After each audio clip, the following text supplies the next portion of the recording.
I've got this mole, you know. Right. It's making a hell of a mess of my garden.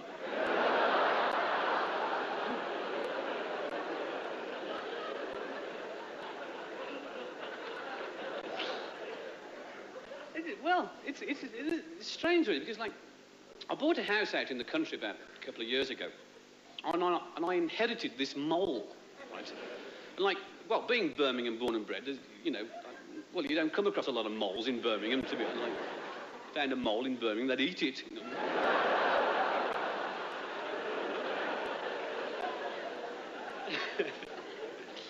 And then we bought this house, like, and this mole has driven me mental. I tell you, like, if ever I cop hold of it, I'll bury it alive. I tell you.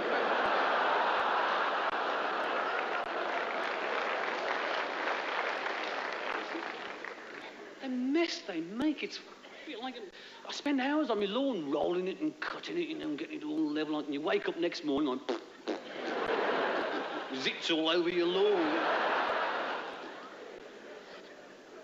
And I've tried everything to get rid of it. Well, the thing is, I mean, first of all, you think, oh, mole, get rid of the mole. So you go along to the hardware shop and you say, can I have a mole trap?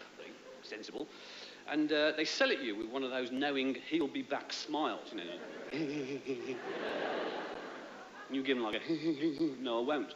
And the mole trap's like a big metal thing, and you have to bait it with worms. You know. I use spaghetti, hope they wouldn't notice the difference.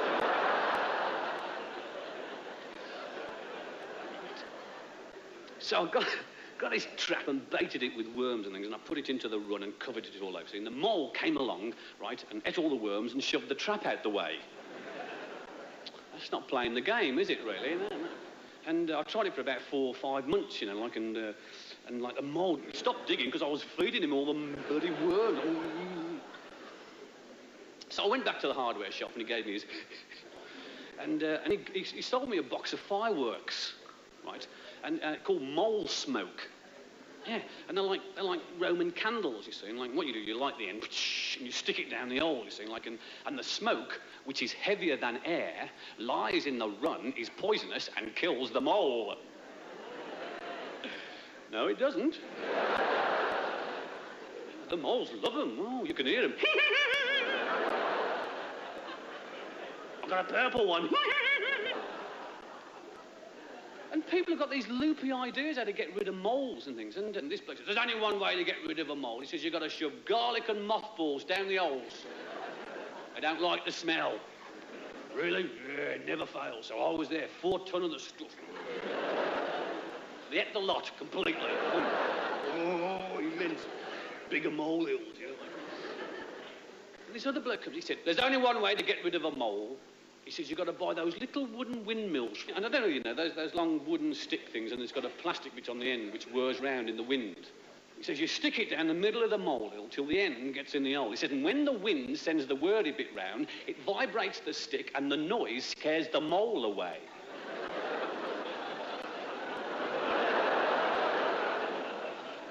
I stood for it. I had 200 of them in my lawn. First gust of wind blew the fence down. Boom.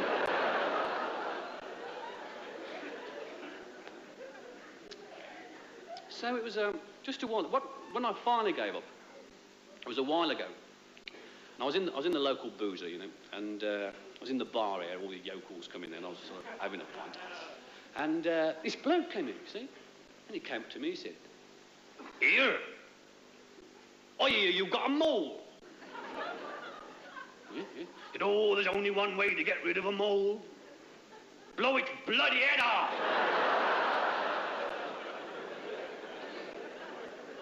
I said, what sort of...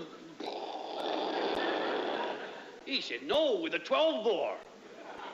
I said, I've never seen the thing. How am I going to shoot it? He said, oh, cost you a night's sleep, mind. Yeah. He said, yeah, what you got to do? He says, you've got to stay up all night in your garden.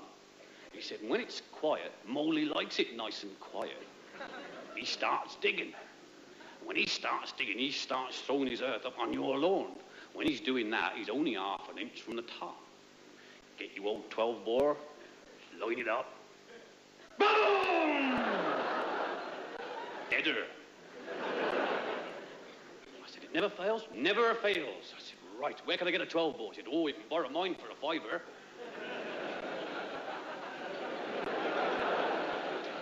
Yeah, okay. So he came round, this was on a Sunday, strangely enough. And he bought this great big 12 ball, you know, and a great big box of cartridges, like enough to do a bank raid, you know. And so it was 11 o'clock, right, 11 p.m. on a Sunday night. There I was, I got this great big 12 ball, and I'd strapped a torch to the barrel. Clever, huh? So I strapped this torch to the barrel, and I got a revolving stool, you know, and I was there.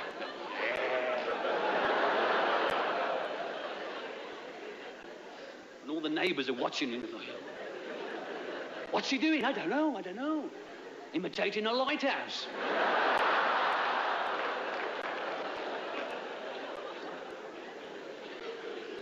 So I was there, like, it was about 3 a.m. in the morning, you know, like I'm on this stool.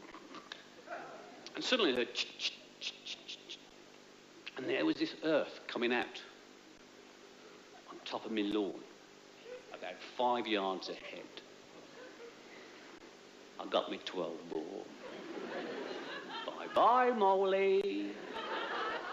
The thing is, I know this sounds stupid now, but I'd never fired a 12 ball in my life. Boom! I'd flew 10 yards off my stool and shot all the apples out my tree.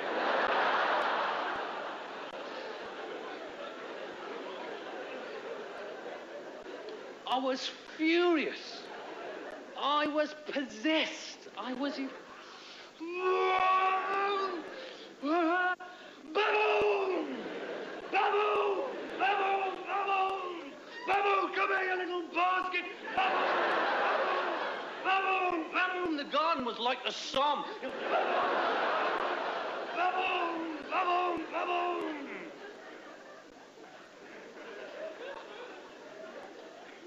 There was this blue flashing light.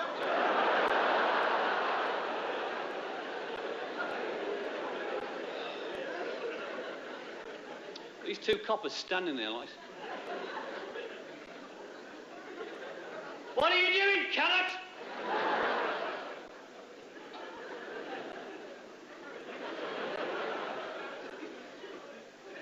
Mole catching! So they wandered over, you know, and I took him inside for a drink. And always popular, that.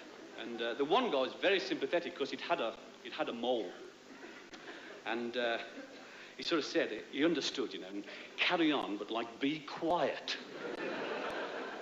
Bloody great 12 ball. So I'm now looking for a 12 ball with a muffler. I can help out. But they send you bonkers. They really. Whew. I mean, it's there now. Digging. My garden. But they've got me beetroots now. What's on tonight? Beetroot? Oh, great. Oh, I love beetroot. It's not as good as mothball and garlic, is it? Oh. And then fireworks, we can see what we're doing there.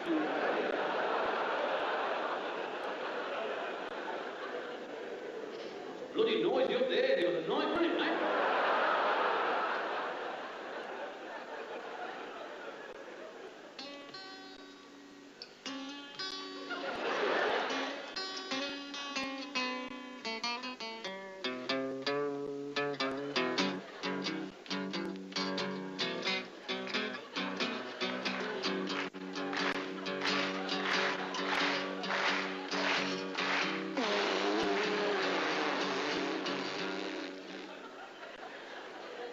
Someone's nicked me harmonica.